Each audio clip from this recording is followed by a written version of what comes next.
本节目由拍照就能赚，拍得多赚得多的闲鱼独家冠名播出。自适应喜临门呼呼任性睡。本节目由喜临门呼呼联合赞助播出。本节目由长康100%纯粹、长康100%对味的长康纯芝麻油赞助播出。连接你的热爱。本节目由大麦演出联合出品，买票上大麦。我说好的呀的呀，好的呀的呀，全都好的呀的呀，好的呀的呀，必须好的呀的呀，好的呀的呀，后面来造几圈。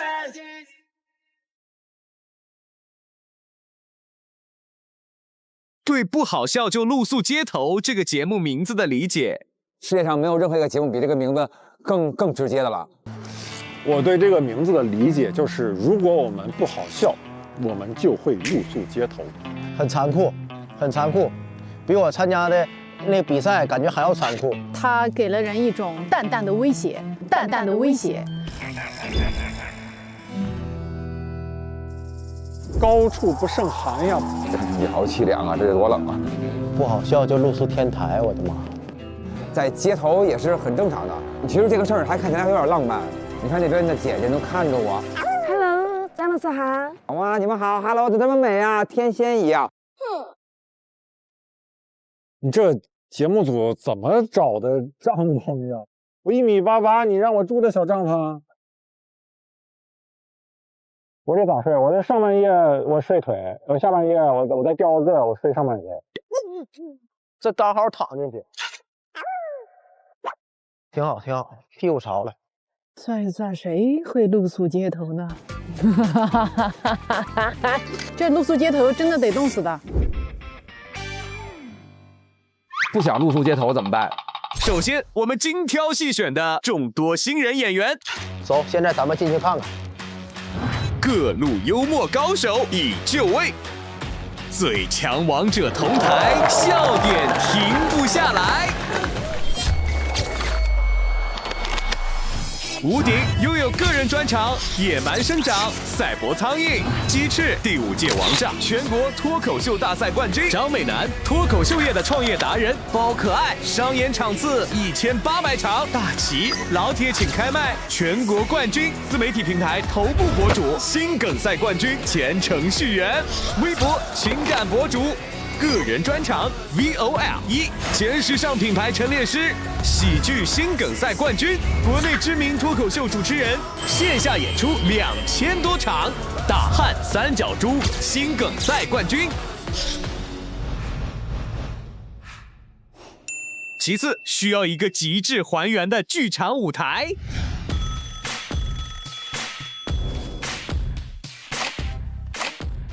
通过每周末1场剧场演出，观众不满意，演员就集体露宿街头。鱼头人来送露宿装备了，坚守剧场原声氛围录制，只为给演员与观众带来最纯粹的现场感受。最后还有我们超有梗的捧场大嘉宾，小璐姐结婚了，对不对？大老师结婚了啊，对，那你们见对方家长吗？什么意思？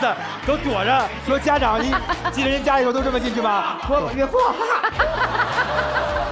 向佐因为之前上一个节目也讲脱口秀，因为孩子们看不懂嘛，他们只是觉得有个人站在那里，我就会说你们再看仔细一点，这个人是谁？哦，孩子们都没认出来是吗？你爱他吗？你知道有时候旁边的人问的那么直接，有一点尴尬了。你脱口秀不行啊！一起去露宿街头吧！你笑个屁呀！你还得去啊！我只是一个飞行嘉宾。接下来的飞行嘉宾，不管你是谁，来到这个节目，听我一句劝，跑，跑啊！欢迎各位来到不好笑就露宿街头的录制现场。你怎么那么多字儿啊？2000字呢？你讲2000字，你别乱了，我怕。对，我意思就是这样，我就一直调顺序。我现在。对啊，你把稿定了得了。这个不上，这个我感觉弱，它会掉气势。准备好，我们马上就要开始啦！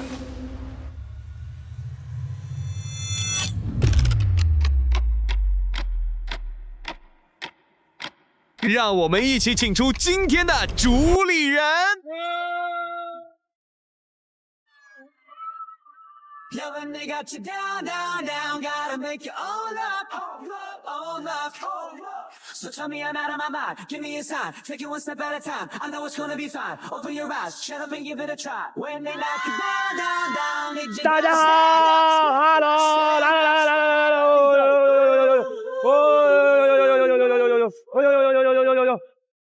我戒指呢？我戒指呢？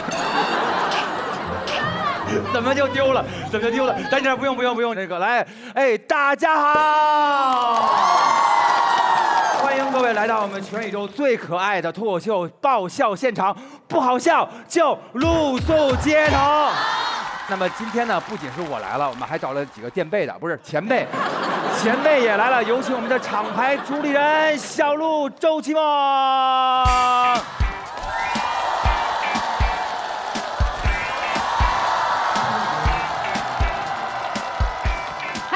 我是脱口秀演员小鹿。耶！大家好，我是脱口秀演员周奇墨。哎，我们还有一位嘉宾，这位就是我们那个翟佳宁啊，翟佳宁，但是最近去那个北美演出了啊。但是大家知道翟佳宁这个嘴啊，非常的冒犯别人，对不对？今天他的嘴来到现场了，快看。那是已经感到冒犯了。这个什么翟佳宁的嘴啊，已经来到现场了。然后呢，我们要请出的就是我们的惊喜嘉宾，他来了，他是影视圈的实力派演员，爆剧热剧的大女主，让我们有请赵露思。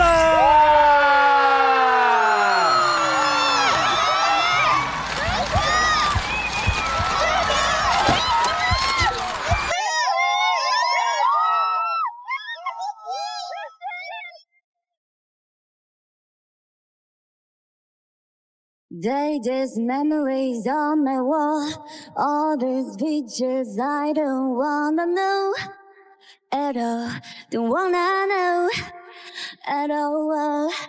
I give you shit right back to you, 'cause after all the things that we've been through, it all, we've been through it all. You and I have made a mess, unspoken words we never say. Say less, don't say anything. Just talking amazing words, don't say anything. Before time is gone, 'cause you know me better than I think I know myself. Don't say anything. It's like an amazing word. I don't number your highs are low. Leave me wondering if I'm gonna stay. Okay, should I stay? Okay, you and I have made a mess, unspoken words we never say.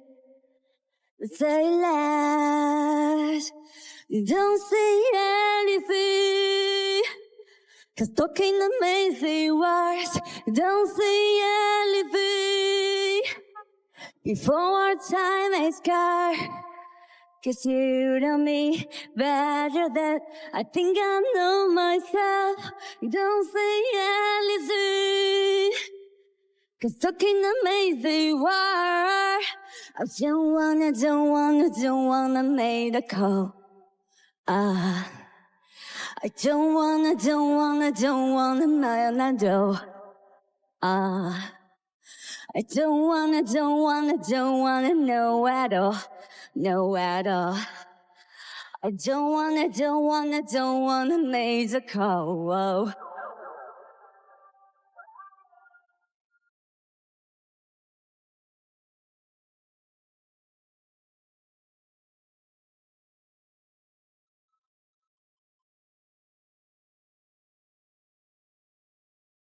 Don't say anything, 'cause talking amazing words.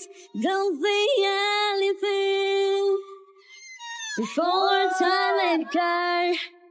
'Cause you know me better than I think I know myself. Don't say anything, 'cause talking amazing words.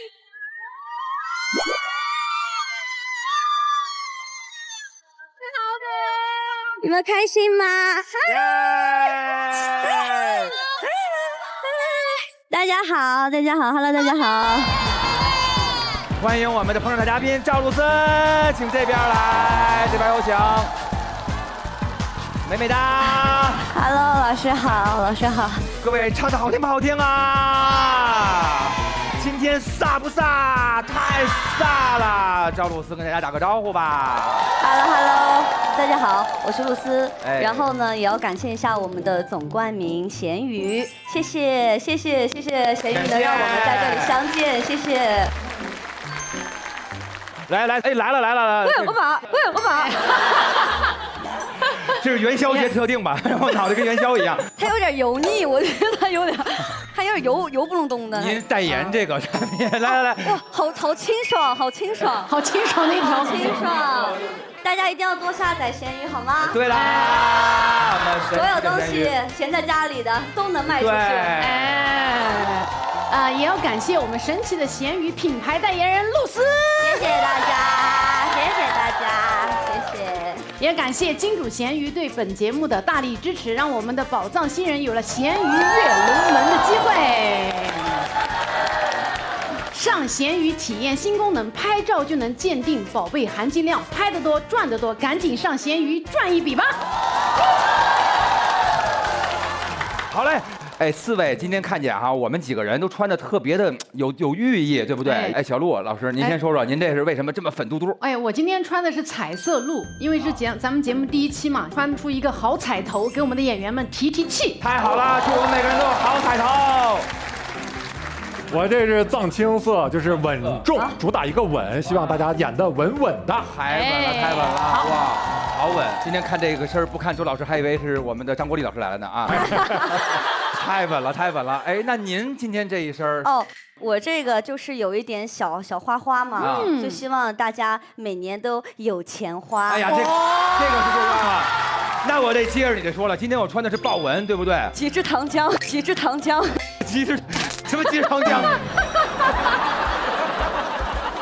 就那个极致糖浆，那个跟在后面跑那个啊，豹子。我就是希望咱们的节目能爆啊，各位，对不对？爆一爆，而且呢，待会儿我们的节目只要是段子爆了之后，我们几个人都有这个小手枪，为他来加油打气，就是这样。好，人气爆棚，段子爆棚，哎，是的。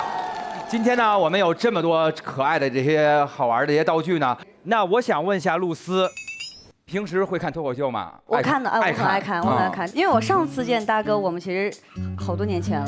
大哥，哎呀，我上次啊是拉他那个司机师傅，这大哥。好嘞，行。哎，那个看脱口秀的时候，其实就是哪个点最能中你笑点的？其实我看脱口秀不是非常就是关注点在于他好不好笑，而是我关注点在他能不能跟我产生共鸣。就有些时候脱口秀其实蛮感人的，但我自己看脱口秀的爱好就是每次我看你们的表演的时候，我觉得你们的这个气口，然后说台词的重音，其实对演员来讲是一个很好的就是去学习的东西。去学习。对。对。露丝少女一定要多笑，好不好？然后对，露丝少女一不笑变成布鲁斯了，好吗？然后呢，布鲁斯不能拜，然后呢，没事，过去了。没有反应过来。我说你要是不笑的话，就变成布鲁斯了。好笑，其实说好笑不好笑都不要太纠结，因为一直纠结就会变成周杰伦，好吗？是这样。但是好密集的梗啊，不知道应该笑哪一句。有时候反应不过来。没事儿，咱们待会儿聊着聊着你就适应了。怎么了？就是你觉得我说话不应该有任何反应，对吧？我怎么样？我一直张嘴要投币吗？什么？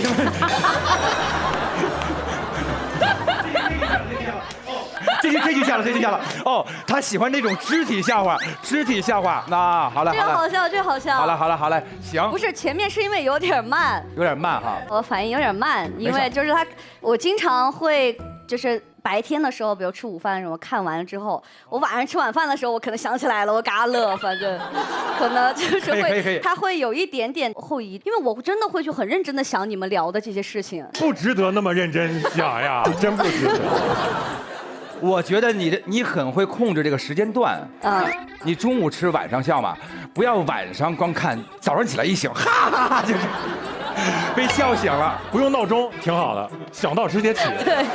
来，二位老师他们都是天花板级的那个人物啊，有什么评判好笑的标准？我像同行看演员，可能就会跟观众有的时候不太一样。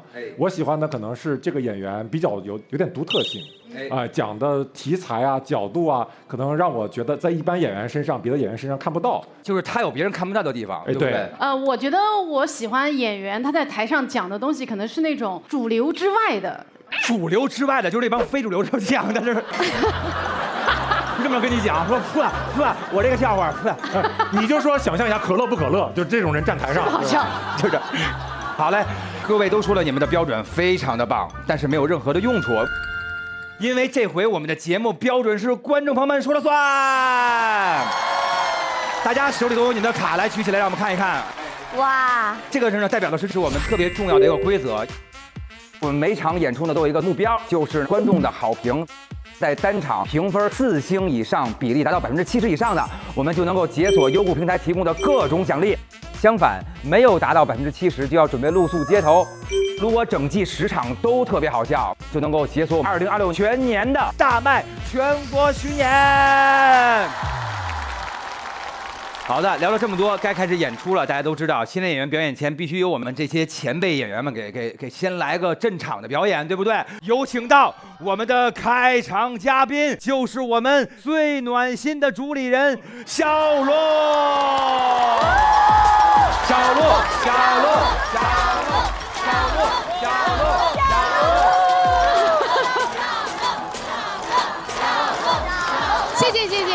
谢谢，哎，谢谢大家啊！咱们呀，今天来到这里的，我是作为今天的开场演员，想跟大家聊一聊我最近人生的一些改变。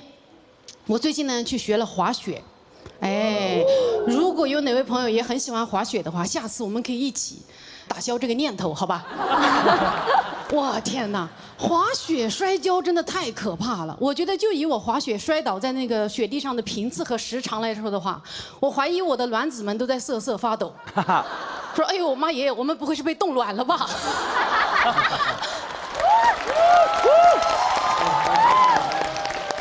我觉得我滑雪滑到第2天的时候，我就意识到，我这个人这辈子是不可能成为一个滑雪高手了啊！因为我对那些高手完全没有羡慕，每次看到那些高手从我的头顶飞过，因为我躺在地上嘛，我是一点都不想成为他啊！我只会在心里想说，你早晚得摔。你不像我做脱口秀，我就很有上进心啊！哎，不好笑就露宿街头。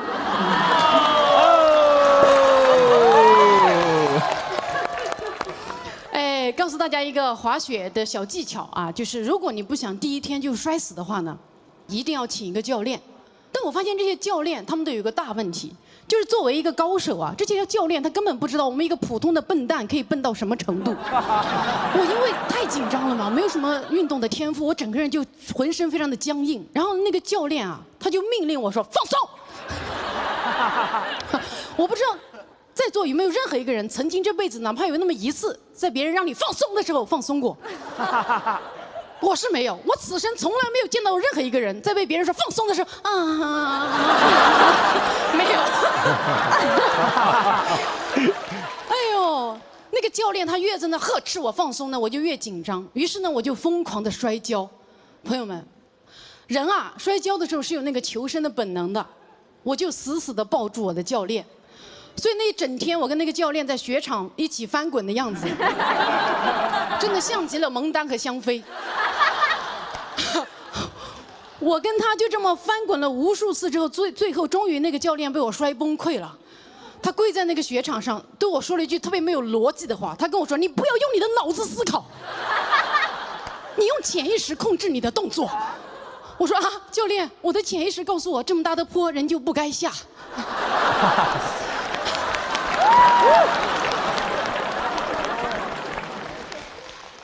我为什么要去学习滑雪呢？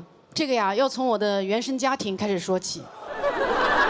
我呢，出生在云南的一个小山村。我小时候呢，家里没有什么条件给我培养出任何的爱好，所以长大之后，每次别人问我什么爱好，我都很局促。我每次在那瞎编着啊，看书、听音乐。所以啊，朋友们，为了让自己有一个拿得出手的爱好呢，我就想逼自己去爱上滑雪啊，这么一个高端时尚的爱好。而且为了让自己没有退路呢，我上来就买齐了所有的装备，好贵。但是我滑了3天之后，我就发现啊，我每天被按在地上摩擦，我被擦得屁滚尿流、鼻青脸肿、尾骨骨折，还不好意思对外说，还为了维持这个美满的假象，还经常自拍一张发到朋友圈说，一切都是最好的安排。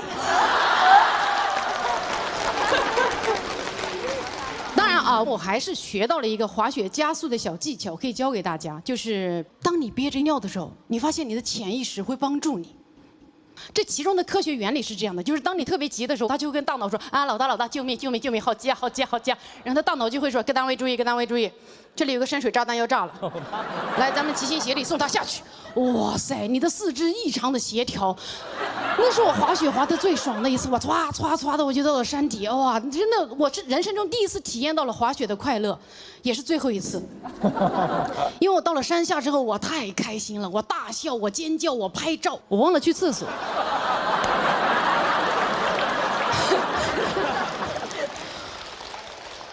我又上山了。这趟呢，我的体内就发生了狼来了的故事。因为上一次我的大脑协调各单位把我送到山底之后，大脑觉得自己被骗了。这次又就是哎呀好急啊好急啊救命啊！大脑说滚。我的大脑彻底下线了，就只有我自己在苦苦的挣扎，在死撑。你就感觉自己身体的某个器官在不断的扩大，那个表皮越来越薄，越来越薄，越来越大，越来越大，越来越膨胀。哎，我不知道在人生中有没有那种极致的体验，腿脚发麻，然后浑身就开始冒汗，胸闷气短，然后呢，我就开始疯狂的摔跤。我当时痛苦到一个哲学高度了。我每次摔倒之后，我都在作为一个人的尊严和作为动物的自由之间做出选择。我每次都选择做个人吧。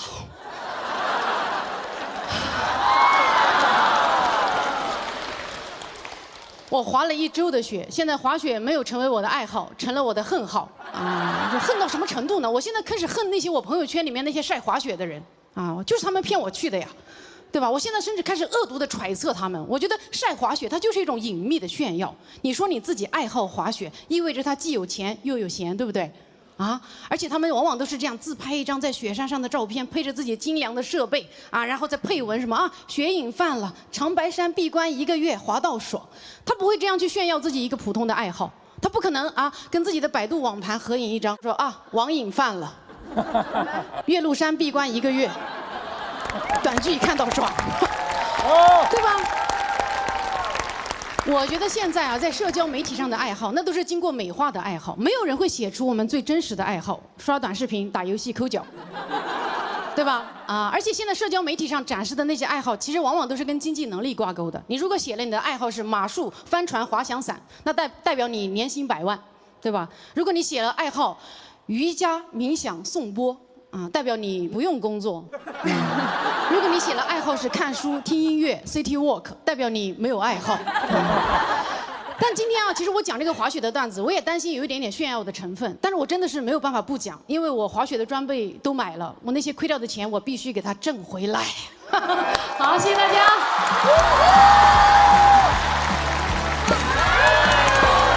太棒啦！爆了！小鹿！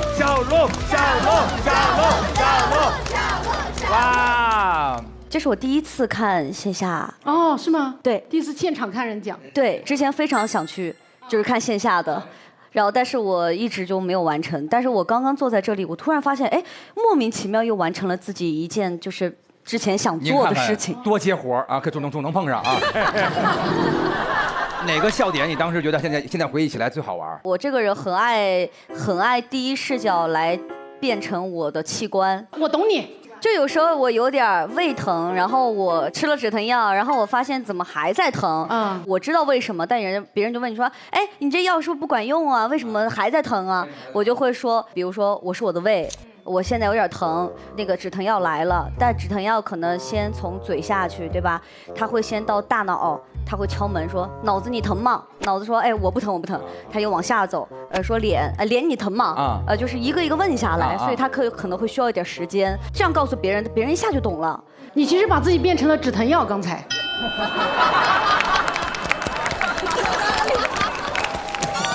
而且这个药在血液里还不融化，对，还有以整粒儿的形式在。所以我是止疼药，刚才对吧？你要跟你的胃，对。明白。明白还行？什么叫明白？来面试来了。明白，我还有下次机会吗？明白。好嘞，我想问一下，滑雪大家有过经历吗？我应该不会去滑雪，尤其听完小鹿的经历以后，我怕在雪场泡温泉。晚节不保。我在那个雪场以前滑过雪，就是类似，我记得有一回特别神的是在于大家老摔跟头摔特别远，有回倍儿狠的是在于我那儿刚一张开腿，一个人从我裆里头就是。哇塞，我是那个人。你是那个人啊？你俩对上了是吗？不是，同一天同一场。我真的对上的是别人。我觉得是大老师平时爱穿那种吊裆裤，所以人会挂。所以那个人的头过不去，人头挂着。什么意思？我穿这哈伦裤，他一过来比脸基尼是吗？就是这里。我知道很多脱口演员，他们为了写新段子，就是要故意尝试很多就是很好玩的事情，就为了写段子。二位那个去哪儿，就是特意为了跑段子去尝试的吗？我去上过一个学，读了一个那个商学院 MBTI， 是。这都是有文化的人，对呀。怎么样？你看看，走你 MBTI， 你看看。其实那个什么翼装飞行、滑翔伞、什么马术也是从那个班上学到的。因为很多人要自我介绍嘛，他介绍他的爱好，他就放了很多视频，就那种特别精良制作的，他就什么马术啊、潜水啊各种东西，我就觉得哇，好高端。因为我之前也听郭麒麟说过，他们相声界那帮老一辈的人，然后平时以前都是会翼装飞行也是，也不一样，穿着大褂这个反应过来了，真反应过来。不是但是我刚刚突然脑子里的画面是你倒着飞，因为你低裆裤嘛，然后我倒着走啊！他一过来，我变成背包了，对不对？然后我直接变成背包，戴个面具，幽默了啊！哇，好笑。我其实是那种，就是我不会瑜伽，我也不会刚刚你们说的所有的，我就是那种爱在家里挠痒痒、抠抠脚啊什么的。这个爱好真省钱啊！对，比如说我就会把我们家的兔子、狗啊什么的，就是给它修毛。修毛自己剪是不是？对，然后就买那个专门那个圆圆的剪刀，就是可以，哎，你们家那比熊对不对？对也有，对。你想，你以后学会了，一次省200多，你想一下。就是我，然后我就开始给他们开始修毛，然后在那个过程中我就特别治愈，就是越剪头越歪，越卷头越歪，就是狗说我没有被治愈，然后到现在为止我都没敢就是示人我那2只兔子，就是因为不太妙，越修越歪哇！那我把我们家比熊修成橄榄球了是吧？就是这样哇！大老师，为什么兔子不太妙啊？因为它不是猫，因为它不妙。我觉得这个笑话，我这个程度说可以。周老板，天花板说这个笑话，给自个儿磕一头。既然已经 Q 到了，那么马上就是我们周静波老师的天花板表演。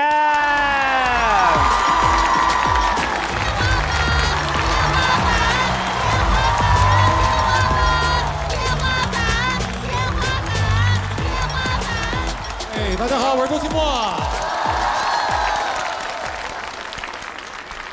有的时候真感觉自己被这个时代抛弃了，啊！现在的孩子跟我小的时候那个生活状态是完全不一样的。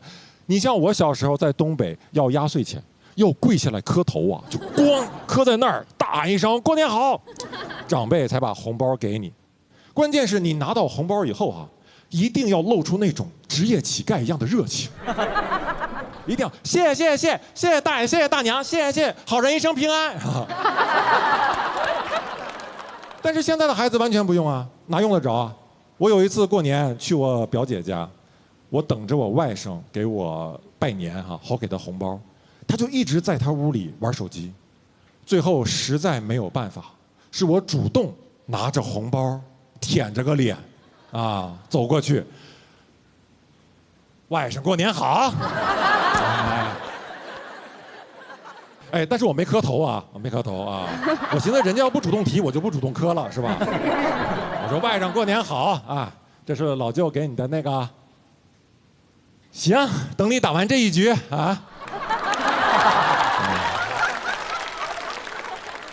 但是现在啊，比我更被时代淘汰抛弃的就是我爸啊。然后让我爸快乐这件事情啊，随着我长大，真是变得越来越困难啊。你看我小的时候，还是个婴儿的时候，我只要活着，他就很开心，啊，我拉在床上，他都不会骂我，反而一边给我换尿布啊，一边还逗我说：“谁拉臭臭了？啊，我看谁拉臭臭了，我看看。哎呦，你拉臭臭了啊，你拉大臭臭。”有时候我想啊，我爸要一直保持这种心态哈，他现在你说，哪怕在一个商场厕所干保洁，他都会很快乐。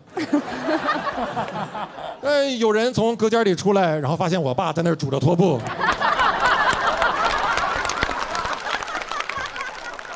谁拉臭臭了？啊，我看看，谁拉臭臭？你拉臭臭了？哎，你拉大臭臭。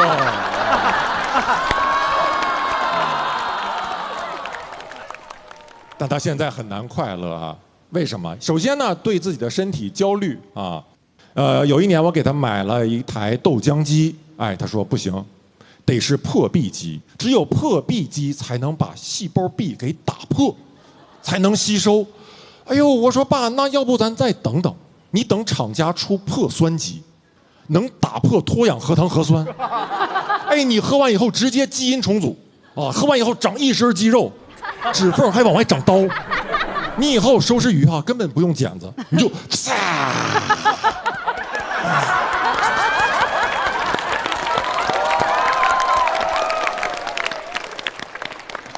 很难快乐啊！对自己的身体啊，天天疑神疑鬼，非常焦虑。有一次呢，就怀疑自己得了什么不治之症，去医院做检查。哎，当然了，最后发现啥事儿没有啊，所以大家放心啊，不要沉重啊。我当然也不要失望啊，不要失望啊！觉得那有啥可讲的？我要听有的那个啊。只不过他那天啊，从医院检查回来以后，他在回家的路上要等第二天结果才出来嘛。他本来想买一颗萝卜，腌点咸菜，但他转念又一想，哎呦，明天这个结果不一定什么样，这个萝卜我就先别买了。哎呦，他后来跟我讲这个事情啊，我感到又心酸又好笑。我说爸。你就觉得你这个病能来得这么急吗？啊，这也太急了！平时啥事都没有，然后你第二天到医院，大夫就跟你说：“老周啊，你这个病是晚期呀，非常非常晚啊。”我爸说：“那我家里还有颗萝卜，来不及了。”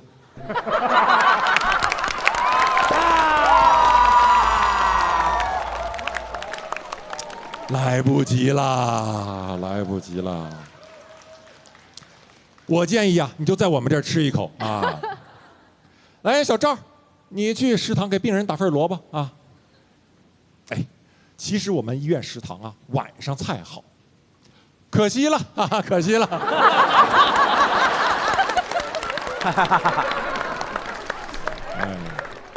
很难快乐啊！我不要孩子，啊，暂时没有孩子，他也不快乐，总是催我，有的时候给我发一些短视频。啊，大意都是说人不要孩子，到老了会孤独，啊，我没有回他，我想让他知道，人有了孩子，啊，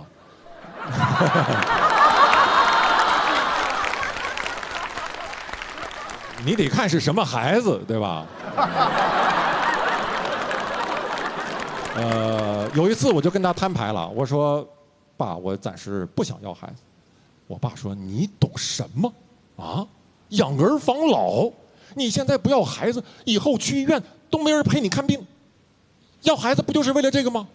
当时我想，哦，原来你当初要我就是因为这个目的啊，那你何必也叫我周奇墨？给我起这种名字呀？你让我找不清自己的定位，你就叫我养老1号，或者陪诊8字啊，都可以，我不就明白了吗？但说实话，有的时候我也没有那么确信。我有时候也想，万一我爸说的话有道理呢？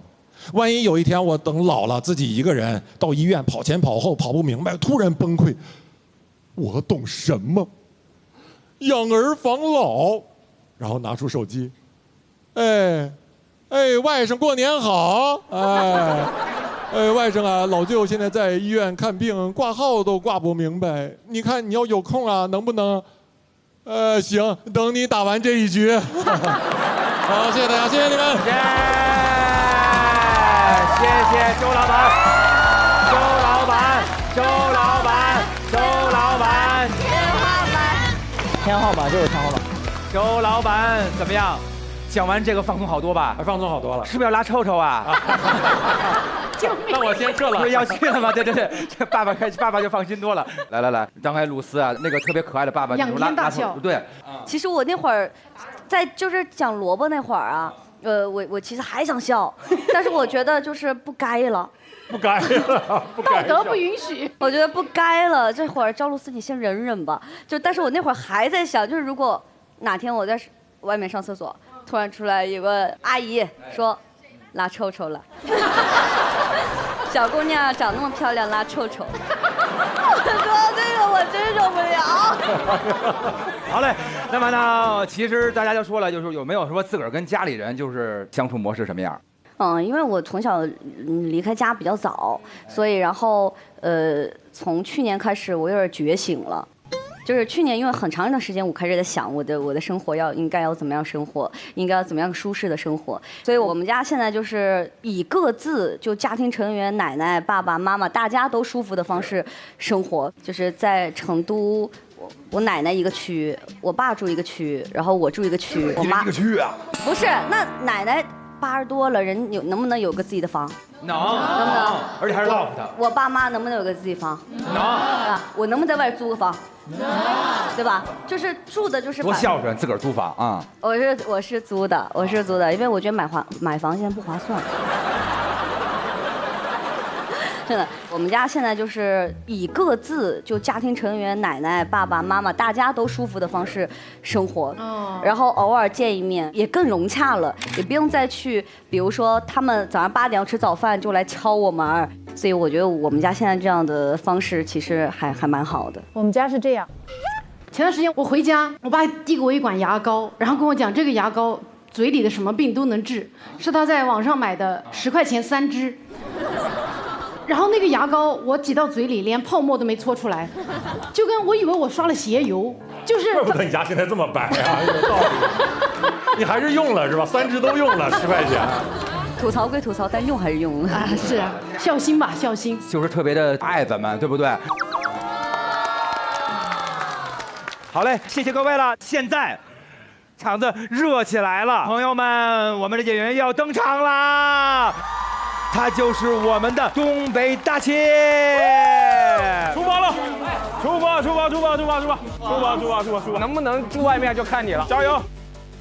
接小鹿周奇墨，荣幸，没有几个演员接过小鹿周奇墨，连接小鹿周奇墨，荣幸。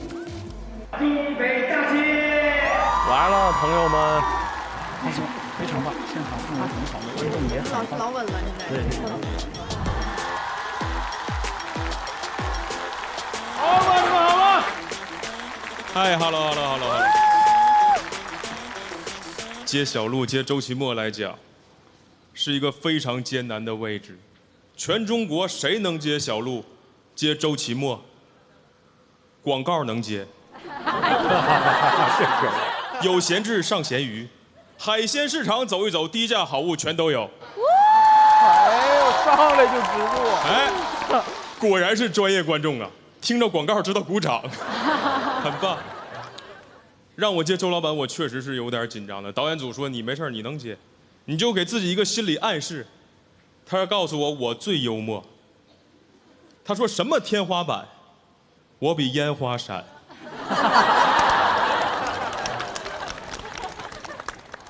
我自我介绍一下吧，我叫大齐，出生在东北的一个普通家庭。我妈妈是标准节俭的东北妈妈，小时候买件衣服还会糊弄我那种。她小时候给我买过那个阿迪达斯，完了人家是 ADIDAS， 我妈给我买件 ADIDAC， 阿迪达斯。我不知道，看别的小孩穿阿迪达斯，过去跟人犟，他说我穿假的，我说他穿假的。他说真的是阿迪达斯，我说你给我滚，真的是阿迪达斯。我们两个在那儿犟了大半天，犟到最后都快打起来了。班主任都过来了，班主任一过来他不犟了，因为班主任穿的也是阿迪达斯。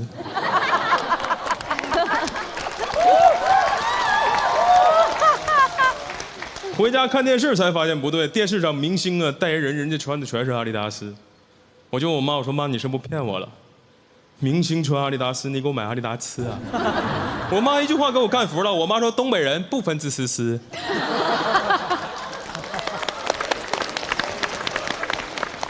我刚开始还真信，后来自己琢磨好像不对劲。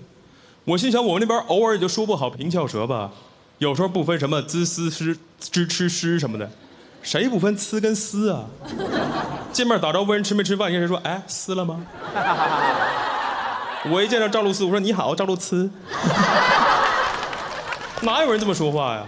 我就开始反复质疑我妈，我妈都有点懒得骗我了，说那个，那你同学穿的是真的，行了吧啊？小孩一听这话，自己心里特委屈，都快哭了。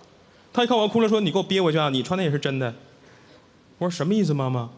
怎么可能都是真的？什么意思啊？”他说：“阿迪不知道吗？阿迪，最早人德国一品牌，三叶草三道杠。阿迪这牌子最开始在德国就有3位联合创始人，分别是阿迪达斯、阿迪达斯还有阿迪达兹。”阿迪达斯。他说我同学穿的是最低配。这次给我买件中配，只要我好好学习，一定让我穿上一身阿迪达斯。因为穿假名牌，我在学校里有点抬不起头，可能也是后来我自己有点自卑，因为我后来得过一点点那个抽动症。抽动症你们听说过吗？就是小孩跟人说话一紧张的时候，眼睛会在那块眨来眨去的。我就是一紧张的时候，我左边的眼睛会疯狂的眨。我小时候也这样。那不跟温克一样吗？我最讨厌背课文，老师一提问背课文，紧张一紧张，左边眼睛眨得飞快。我那会儿就特别希望自己背出来课文的频率能跟眼睛眨的频率是同频的，所以有时候一背就有种莫名其妙的节奏嘛，听起来就特别像现在的 rapper。我举个例子啊，比如一段绕口令，什么南边来了一个喇嘛，手里提了5斤塔嘛，就这么个绕口令，老师要说来，大齐你背一下。我背的绕口令的感觉就是那种，那边来了一个喇嘛，手里提了5斤塔嘛，呜。哦，真有活呀！最后那个，我为躲一下老师撇过来的粉笔头，你知道吗？他觉得我调皮，有时候一下打着你行啊，打不着你他不解气，他站那儿继续撇。我傻乎的往那儿一站，我，来回躲。那会儿自卑，偷偷把所有课文背特熟，不敢上去跟陌生人打交道都。直到有一次我邻家一个小孩文具盒丢了，非得让我带他去买个文具盒，让我帮他跟老板讲价。我心想，我这眼神帮你讲价，到这儿憋了半天才敢开口。我说老板，买个文具盒，帮您家小朋友买个，老板能帮忙便宜一点？本来文具盒10块，老板卖他15，给我留了5块钱的销售提成。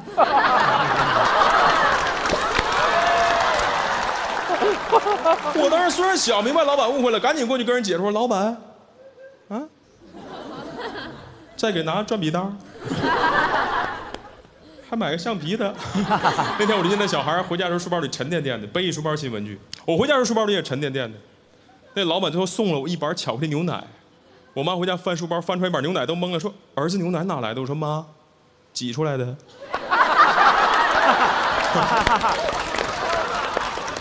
后来我特喜欢带同学朋友去这地方买文具，荣华富贵，全在眨眼之间。1个礼拜最多时候我赚过90多块钱。哇！那会儿在那挣钱挣到自己都有点害怕了，我都怕有一天我这眼睛我康复了都怕。好景不长，学校开始有坏学生站学校门口抢钱。我平时见他们我都绕着走，有回实在没绕过学校，他说来，把钱给我掏出来。我说哥我没有钱。他说没钱揍你没钱，围了5、6个人要上来揍我。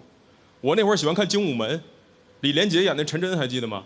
为了吓我都开始模仿李连杰，我站那儿来回跳，其实不跳还好，一跳都是零钱，哗啦哗啦响。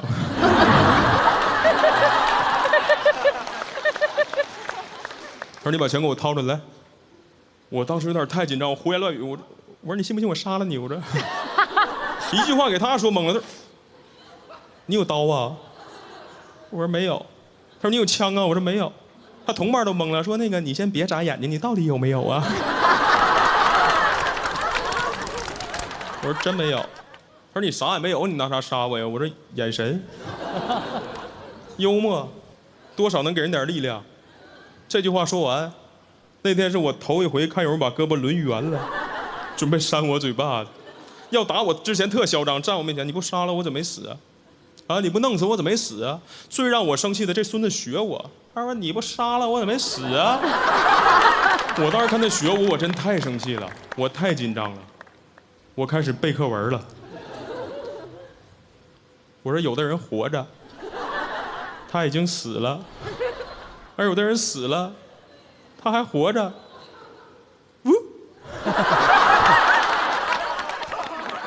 说完这个小子没听懂，学习不好，愣那儿了。看他们愣那儿，我赶紧跑了。第二天再从这条路上走，没想到又是他们。我过去我说，有的人，他说你把嘴闭上。我告诉你啊，今天这条路不给钱你过不去啊。我说这个世界上本没有路，走的人多了也变成了路。又没听懂，赶紧又跑了。第三天从这条路上走，发现坏了。这孙子拿语文课本站那儿等我，背吧来吧背。10岁都不到小孩子，你给我背，我看你背什么来，站这背来来。我说10年之前，我不认识你。10年之后，我们是朋友。我说的像疯了一样站那儿翻书包。这句话也是鲁迅说的吗？我说陈奕迅。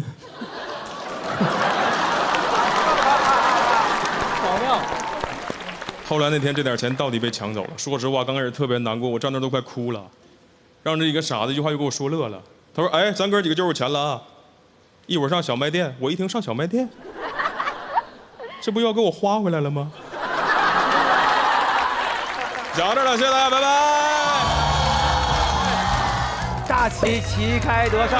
谢谢。大旗叫个好，大旗。大旗。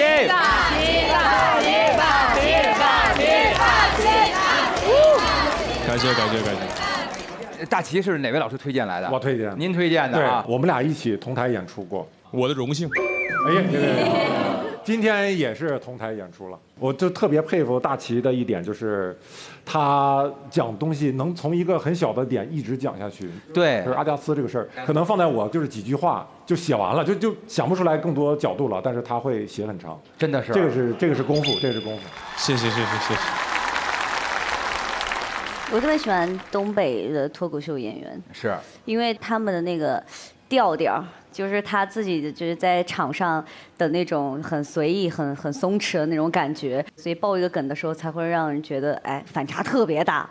对，他其实也没有给观众有一种期待吧，我马上爆梗了那种感觉，所以我觉得特别好。作为第一个来讲，已经非常好了，给他鼓励。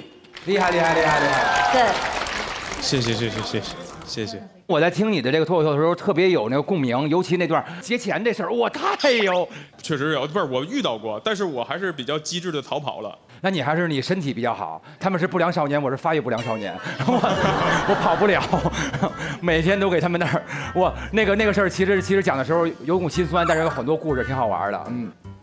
今天还有就是说你那个小动作。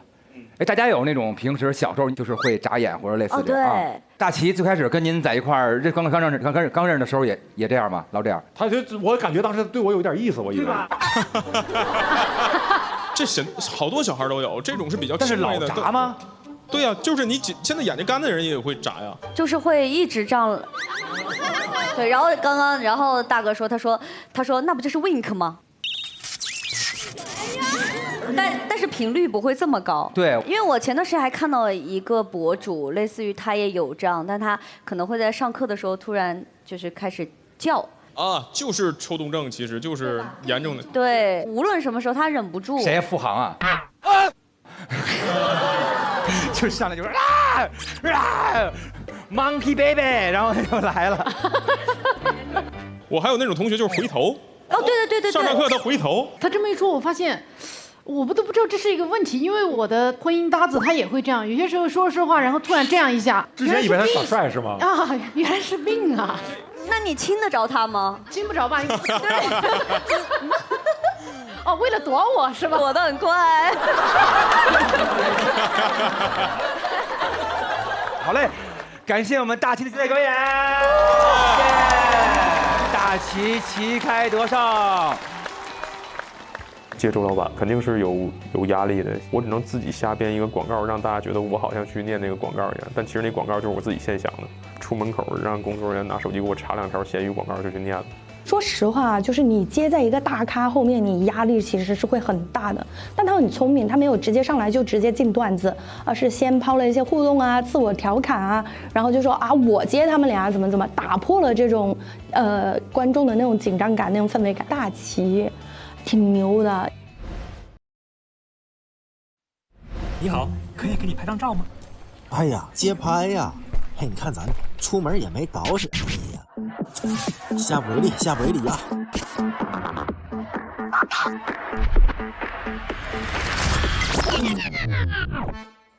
啊，拿我当人肉货架啊！咔咔一顿拍，咸鱼还能拍出钱来？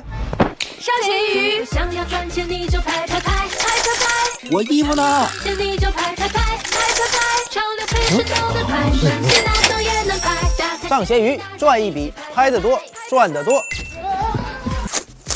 别把我给卖掉了，退单。本节目由拍照就能赚，拍得多赚得多的咸鱼独家冠名播出。自适应喜临门呼呼任性睡。本节目由喜临门呼呼联合赞助播出。本节目由长康100%纯粹、长康100%对味的长康纯芝麻油赞助播出。大家可要记住啊，其实我们每位演员最终都是你们投票这个标准。下面一位会不会更炸呢？这位就是我们全场都要顶沸的吴鼎。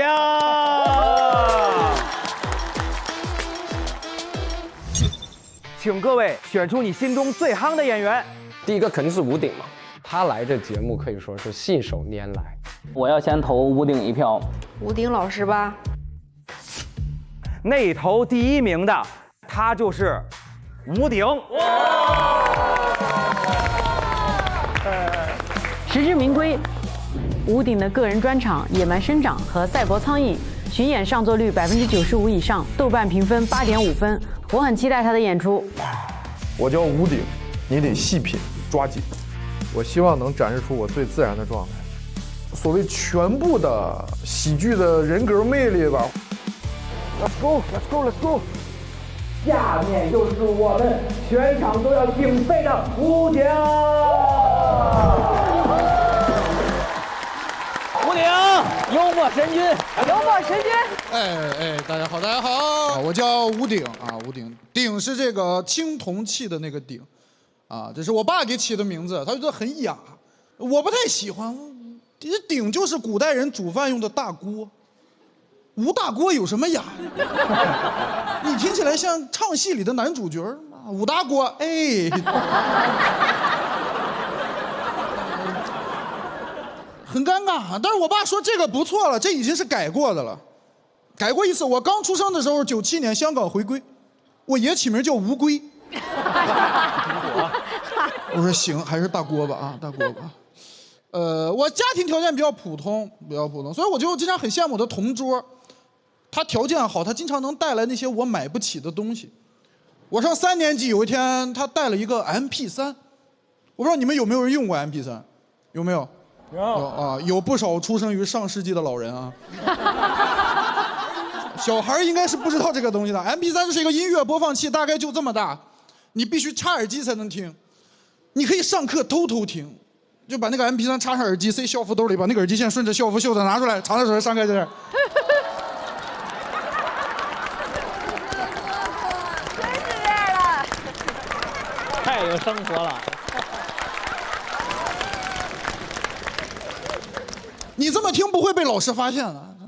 我同桌有时候上课听嗨了，开始这样。我们老师还在那儿美呢，说同学们你们看，数学是多么美妙呀！买不起，很羡慕他，我就想模仿他，我就买了个最便宜的耳机，我趁别人不注意我也塞进去，我模仿他，但是我手里没有声儿，你知道吗？有哥们儿纯摇头，坐在第一排。有一天就不小心被老师看到了，他看到我手里有东西，非常生气，上来噌就把耳机拽出来了。当时老师看着那个空荡荡的耳机接口，他想不明白，他觉得应该有一个 MP3，他开始问我，他说你给老师拿出来。我说没有。孩子，老师都看着了，给老师拿出来。我说你看着也没有。他说你别给脸不要脸啊。我说那你搜我的身嘛，我想证明我自己。他觉得我在挑衅他，课也不上了，当着全班同学面开始搜我的身，里3层外3层都搜遍了，搜不出来。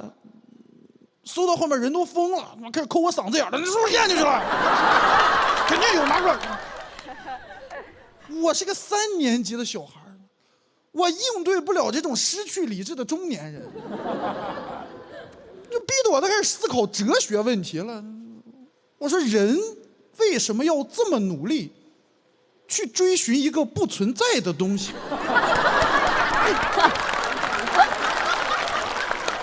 逼得我实在没招了。他搜了5分钟，他不得不接受我真的什么都没有，气得他开始骂我了，指着我鼻子说：“你脑子有病吗？啊，你拿个耳机线，你来学校钓鱼来了？”那节课我失去了一切，我没有 MP3，我也没有尊严，我唯一的财产耳机也让拿走了，同学还每天笑话我，真的很难受。也没有办法，买不起也不敢跟家里要，最后逼得我没招了。我找了一个替代品，拿了家里人一个念佛机。不知道有没有玩佛教用品的朋友们啊？念佛机就是一个 MP3 大小的东西，它也能插耳机，但是它只能放佛经。你家里人如果有这个老人，他可能会听，不打扰别人。我到学校把耳机插上，塞小裤兜里边，耳机线顺校服拿出来，我特别开心。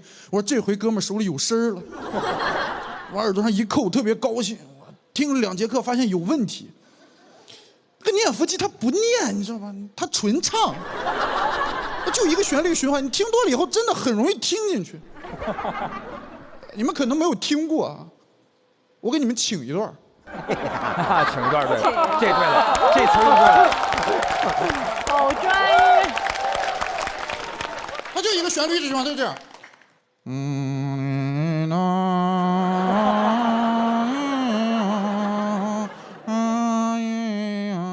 来，会唱的一起来啊！我就天天听这个东西，我听的跟我同学完全不是一个精神状态。上小学，别的小孩都很活泼，下课在班级里追逐打闹，我自己坐在座位上。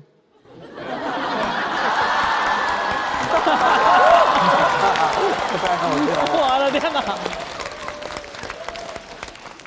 别跑！整个人看起来心胸特别的宽广，但是跟同学已经没什么共同话题了。人家听流行音乐，在那聊华语乐坛，一句话插不上。俩人问说最近听谁的歌？哪说听周杰伦和林俊杰。突然问我说：“哎，你听谁的歌？”我说：“啊，那个观世音和弥勒佛啊。”也算华语乐坛吧。从印度乐坛过这边发展的，对。你没有办法，你为了弥补谎言，就要不断的编造谎言。但是谎言总有一天会被戳穿。坐在第一排很容易被老师发现。有一天上课听得正开心，我们老师就看到我了。他上次没有抓到我，他天天盯着我，非常生气，上来噌就把耳机拽出来。当时耳机在他手里，念佛机还在我兜里。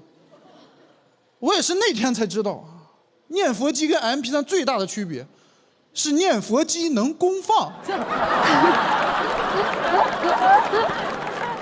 当时是真想出家了，这个书是读不下去了。我当时什么造型？我被老师拽到讲台上，我面对全班50多个同学，我嘴唇紧闭，一言不发，我体内传出阵阵佛号。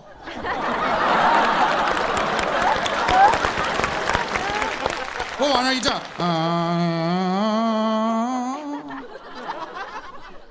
我都怀疑，我说这是不是他们说那个立地成佛呀？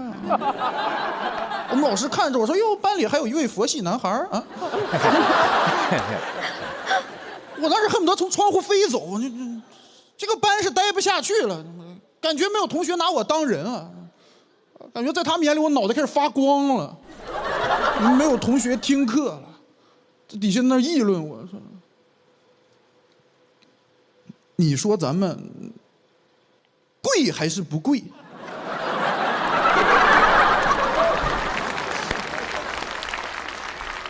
很难顶，这个事情搞得我童年时期都特别尴尬。这个段子也讲过很多次，这是很早就写的段子，啊，讲的时间长了以后，你会消解当时的尴尬，你会可以治愈一些当时的童年的伤痛吧。但直到我前几天我在演出的时候，有一个特别老的观众，他看完这个演出，他说我看了你很多次这个段子，很喜欢你，送你一个礼物，你回家拆。我特别兴奋，我里3层外3层拆开是一个念佛机。我当时心情很复杂，你说我是感谢他的喜欢，也没有看不起这个礼物的意思。我就是当时有一点点难过。我说哥们儿，你这么喜欢我，看了我这么多场这个段子，你应该听得出来，我想要的是 MP3。